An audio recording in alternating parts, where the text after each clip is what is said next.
ہم ایک ایسے انکشاف کے پردے کو اٹھاتے ہیں جس نے پاکستان اور بھارت کے معاشرتی ماحول کو شدید متاثر کیا ہے۔ ٹک ٹاک لائیو تو دونوں ممالک میں یا تو بند ہے یا محدود، لیکن یو کے سم اور وی پی این نے اس پابندی کو بے اثر بنا کر ایک نئے مسئلے کو جنم دے دیا ہے، ایک ایسا مسئلہ جو فحاشی، لالچ اور غیر اخلاقی مواد کو حیرت انگیز حد تک عام کر رہا ہے۔ کیمرہ آہستہ آہستہ ایک نیم تاریک کمرے میں داخل ہوتا ہے، جہاں موبائل کی روشنی چہروں پر پڑ رہی ہے اور لائیو اسٹریم پر چلتا بے حیائی پر مبنی مواد سماج کی قدروں کو گہری ضرب پہنچا رہا ہے۔ اصل حقیقت یہ ہے کہ پاکستان میں ٹک ٹاک کا لائیو فیچر باضابطہ طور پر دستیاب نہیں، جبکہ بھارت میں ٹک ٹاک مکمل طور پر بند ہے، لیکن یوگ کے سم اور وی پی ان کے استعمال نے ہر حد مٹا دی ہے۔ اب لوگ اپنی اصل جگہ چھپا کر اپنا علاقہ یو کے دکھاتے ہیں، اور یوں لائیو اسٹریم کھول کر وہ سب کچھ دکھایا جانے لگا ہے جو نہ قانونی طور پر جائز ہے اور نہ ہی اخلاقی طور پر قابل قبول۔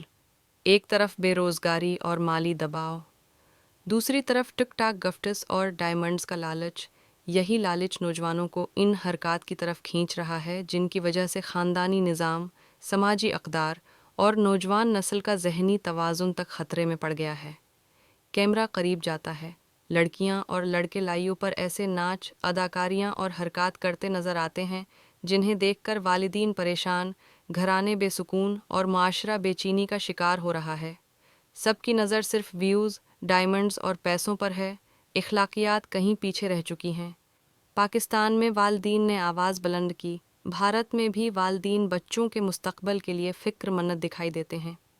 مذہبی رہنماؤں اور ماہرین سماجیات نے واضح کہا ہے کہ جب سوشل میڈیا کو ضابطے کے بغیر استعمال کیا جائے اور علاقہ بدل کر پلیٹ فارم کے اصول توڑے جائیں تو نتیجہ ہمیشہ انتشار، بے راہ روی اور اخلاقی بگاڑ کی صورت میں سامنے آتا ہے۔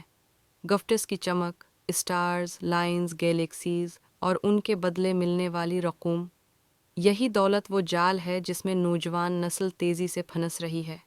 ڈیجیٹل ماہرین خبردار کرتے ہیں، یو کے سم کا استعمال جرم نہیں، لیکن اسے فحاشی پھیلانے کے لیے استعمال کرنا یقیناً سنگین غلطی ہے، اور یہی غلطی سب سے زیادہ ہو رہی ہے۔ پابندیاں لگتی ہیں، اکاؤنٹس بند ہوتے ہیں، لیکن چند گھنٹوں بعد نئے اکاؤنٹس بن جاتے ہیں۔ وی پی این بلاک ہوتا ہے تو لوگ نیا نصب کر لیتے ہیں، یوں یہ سلسلہ رکنے کا نام نہیں لیتا۔ آخر میں راوی کی آواز گمبھیر ہو جاتی ہے۔